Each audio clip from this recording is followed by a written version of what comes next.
బనకచెర్లతో ఏ రాష్ట్రానికి నష్టం ఉండదన్నారు AP CM Chandrababu. ఎగువ నుంచి వచ్చే వరదతో ఇబ్బందులు భరిస్తున్న తాము అదే వరద నీటిని వాడుకుంటే అభ్యంతరం ఎందుకని ప్రశ్నించారు. అయితే కృష్ణా గోదావరి జలాల్లో తెలంగాణ వాటా చుక్క నీటిని కూడా వదులుకోమన్నారు తెలంగాణ సీఎం రేవంత్ రెడ్డి. తమ రాష్ట్ర అవసరాలు తీరాకే మిగతా రాష్ట్రాలకి నీటి పంపిణీపై చర్చిస్తామన్నారు. కృష్ణా గోదావరి జలాలపై ఇరు తెలుగు రాష్ట్రాల సీఎంల మధ్య డైలాగ్ వార్ ఇప్పుడు చూద్దాం.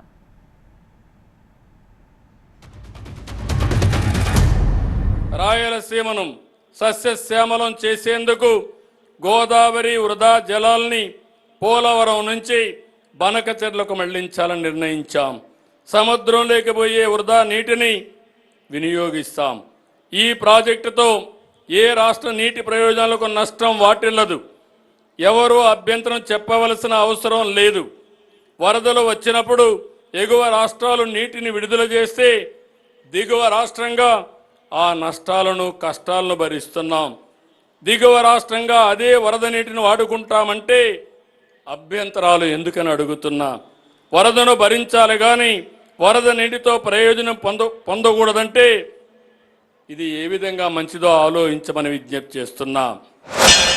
కృష్ణా గోదావరి నదులలో ప్రతి చుక్క తెలంగాణకు రావాల్సిన వాటాను సాధించి ఎవరి ఒత్తిడికి లొంగేది లేదు, ఎవరి ఆరోపణలకు బెదిరేది లేదు. 4 కోట్ల తెలంగాణ ప్రజల పక్షాన నిటారుగా నిలబడి కృష్ణానది గోదావరి నదుల్లో తెలంగాణ హక్కులను సాధించుకుంటాం.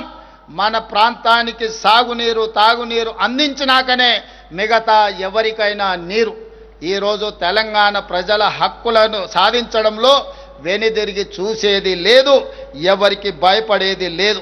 ప్రభుత్వం ఈ విషయంలో వ్యూహాత్మకంగా వ్యవహరించడమే కాదు, ఎత్తుగడలతో నిర్ణయం తీసుకుంటుంది.